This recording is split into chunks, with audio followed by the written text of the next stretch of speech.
আসলে কি রাজাকারের পতন হয়েছে আর মুক্তিযুদ্ধের বিজয় হয়েছে, এই বিষয়টা একটু বলবেন। আমার কথাটা খুব ক্লিয়ার। আপনি যদি আমার এই এখনো টিপ দিলেই পাইবেন, এই যে লাল শার্ট গায়ে দেওয়া আমার এটাকে আমি বলছি যে বাংলাদেশ যদি এটার নাম থাকে আর বাঙালি জাতি থাকে, রাজাকাররা কোনোদিন ক্ষমতায় যাবে না। এগুলো দেখছেন যদি আমার একটা ফোরকাস্ট এখন পর্যন্ত বেঠিক হয় নাই, শুধু কালকে বেঠিক হয়েছে। আমি বলছিলাম যে 150 সেন্টারে আমি পাশ করবো, কিন্তু ইতনার সব সেন্টারে পাশ করছি। অষ্টগ্রামে একটা বাদ দিয়ে 54টার মধ্যে 53টা সেন্টারে পাশ করছি। কিন্তু বিটামনি এখানে ওই দানের শিশুর ভোটটা হয়েছে রাষ্ট্রপতি আব্দুল হামিদের ইচ্ছার সঙ্গে। কাজে বিটামনি কিছু হয়েছে, 2-5টা সেন্টারে হয়েছে। আর কোন ফোরকাস্ট আমি বলছিলাম যে বিএনপি 2/3 মেজরিটি তো পাবেই, এখন 214টা পাইছে। আমার কোনো ফোরকাস্ট নেই। যখন সবাই বলতো বিএনপি 25-30টা সিট পাইব, আমি তখনও বলতাম যে বিএনপি 2/3 উপরে সিট পাইব। এক সময় বলছিলাম 240টা, হ্যাঁ 3-8টা 240। কিন্তু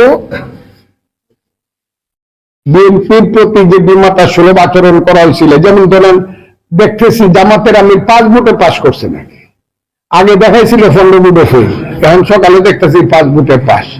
এটা তো জামাতরা ইলেকশনটা করছে, এইখানেও জামাতরা ইলেকশনটা করছে।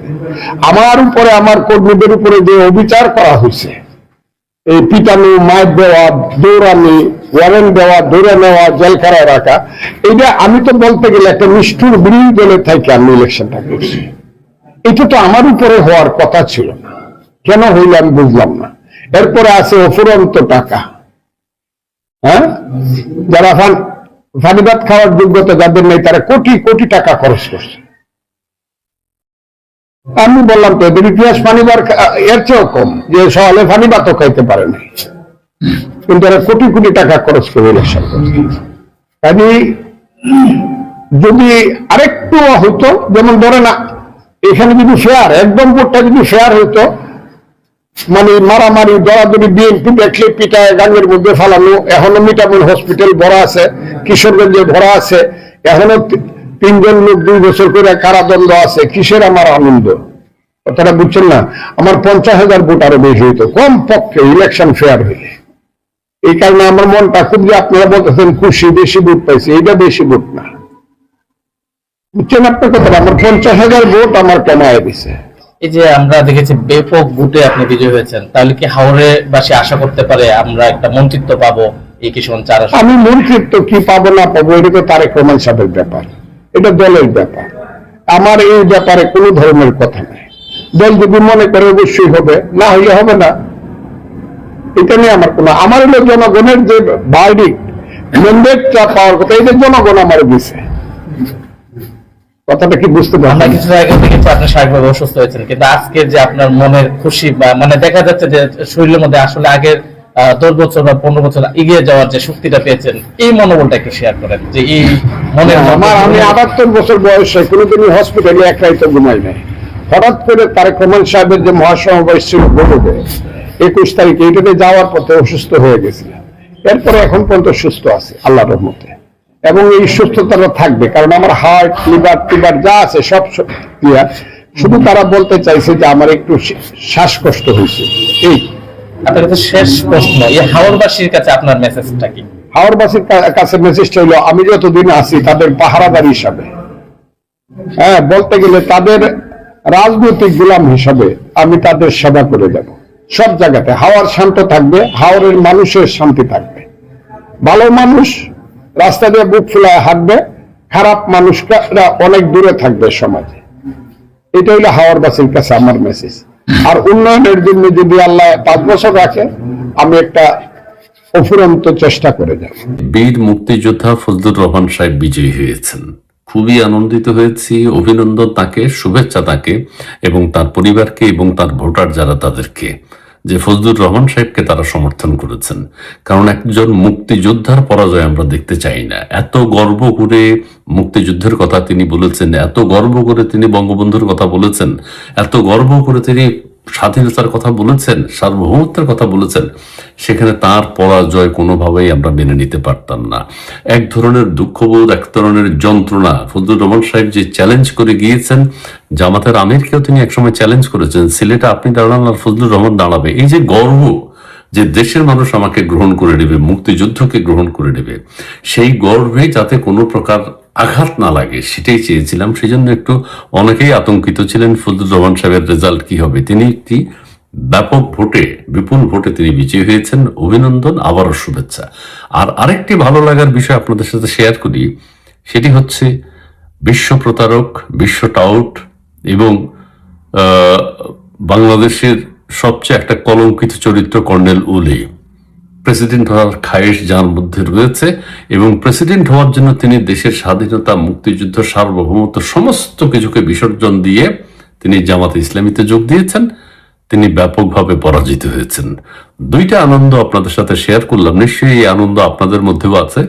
এবং আরেকটি হচ্ছে, বিএনপি এখন মেজরিটি পেয়েছে, যেহেতু আওয়ামী লীগ নেই, সো ওইভাবে কম্পিটিশন করার বিএনপির সাথে কেউ নেই, কেউ ছিল না। সো জামাতকে নিয়ে আমরা যত হাম্বি দাম্বি করেছি, জামাত এই করবে সেই করবে, জামাত ওই হবে সেই হবে, এত এত কারচুপি তো করা যায় না। কয়জনের সাথে কারচুপি করে? বিএনপির কতজনের, বিএনপি তো ভোটার আছে, সো তারাও তো রক্ষক, তারাও তো পাহারা দেবে। জামাত কত ডিজাইন করে, কত ইঞ্জিনিয়ারিং করে কতগুলো আসন নেবে? সম্ভব না। জামাতের 5%, 6% ভোট সারা দেশে। সেই ক্ষেত্রে এত বিএনপির এত সমর্থকদের উপর দিয়ে তো ডেঙ্গিয়ে হয়তো 2, 4টা, 5টা করেছে। কিছু যে করে নাই তা না, সেটা আমরা দেখতে পাচ্ছি। কিছু করেছে, এগুলো আসার কথা না। কিন্তু বিএনপির জনপ্রিয়তাকে কাটিয়ে জামাতে গিয়ে যাবে, রাষ্ট্র ক্ষমতায় যাবে, এটি কোনোদিন সম্ভব না। এটি এক ধরনের আমাদের মধ্যে, যেহেতু বাংলাদেশে একটা ষড়যন্ত্র চলছেই, কিন্তু আমরা আশঙ্কায় ছিলাম যে হয়তো সেটা হতে যাবে। কিন্তু আলটিমেটলি দেখা গেল যেটি বিএনপির যে অবস্থান, যে জনপ্রিয়তা, সেটিকে ঠেকানো যায়নি, পারেনি। এটাও এক ধরনের ভালো হয়েছে আমাদের সাথে, আমাদের দেশের। বিএনপি কতদিন রান করবে সেদিকে যাচ্ছি না, কিন্তু এখন যেটা হয়েছে, বিএনপি এসছে, অন্তত জামাত আসে নাই। এটা একটা ভালো লাগার বিষয়। সো এই যে কথাগুলো শেয়ার করলাম আপনাদের সাথে, কিছু ভালো লাগার অনুভূতি। বীর মুক্তিযোদ্ধা ফজলুর রহমান সাহেবকে আবারও অভিনন্দন জানাচ্ছি, কর্নেল অলিকে আবারও তিরস্কার জানাচ্ছি। আর পাশাপাশি নির্বাচন যেহেতু হয়ে গেছে একটা, ইউনূস সাহেবের যাতে অতি দ্রুত বিদায় হয় সেই কামনা করছি। এবং অনেকেই ইউনূস সাহেবের কি হবে সেটাও দেখতে চাচ্ছেন, সেটাও আমরাও দেখতে চাই। ওনার এই যে উৎসব, ওনার যে নৃত্য, এটা দেশের মানুষ গ্রহণ করে না। দেশের 80% মানুষ ভোট দেয়নি। তো সেই ক্ষেত্রে ওনার এই উচ্ছ্বাস, উল্লাস, এগুলো জনগণ বরদাস্ত করবে না। যাই হোক, এখন ইউনূস সরকারের বিদায়, বিএনপি ক্ষমতা গ্রহণ করুক, কতদিন তারা থাকবে সেটা জানি না, কিন্তু জামাতের চেয়ে, জামাতের আগমনের চেয়ে বিএনপির এই যে উত্থান, বিএনপির এই যে ব্যাপক প্রসার, এটিকে স্বাগত জানাই। বিএনপির প্রার্থী কিশোরগঞ্জ 4 আসনে বীর মুক্তিযোদ্ধা ফজলুর রহমান তিনি জয়লাভ করেছেন। এছাড়া বিভিন্ন দিক থেকে বিভিন্ন খবর আসছে। গণ অধিকার পরিষদের সভাপতি নুরুল হক নূর, তার জয়ের ব্যাপারে সন্দেহ থাকলেও শেষ পর্যন্ত তিনি বিজয়ী হয়েছেন। ওদিকে বিএনপির সাবেক আলোচিত নেত্রী রুমিন ফারহানা, তিনি বিজয়ের পথে। এনসিপির যিনি সদস্য সচিব আক্তার হোসেন, তিনি বিজয়ের পথে। আলোচিত প্রার্থী তাসনিম জারা, যিনি এনসিপি থেকে পদত্যাগ করেছিলেন, তিনি নিশ্চিতই পরাজয়ের পথে। খুলনা 1-এর আলোচিত যে হিন্দু প্রার্থী, সেই হিন্দু প্রার্থীর পরাজয় আমরা দেখলাম। তিনি পরাজিত হলেন। খুলনা 1 হিন্দু অধ্যুষিত এলাকা হওয়া সত্ত্বেও জামাত একজন হিন্দু প্রার্থীকে প্রার্থী করেও শেষ পর্যন্ত সেই আসনে জয়লাভ করাতে পারল না। এটা একটা বড় ঘটনা। চলুন এবার যাওয়া যাক ফজলুর রহমানের প্রসঙ্গে। ফজলুর রহমানের প্রসঙ্গে দৈনিক কালের কণ্ঠ কি নিশ্চিত করছে দেখুন।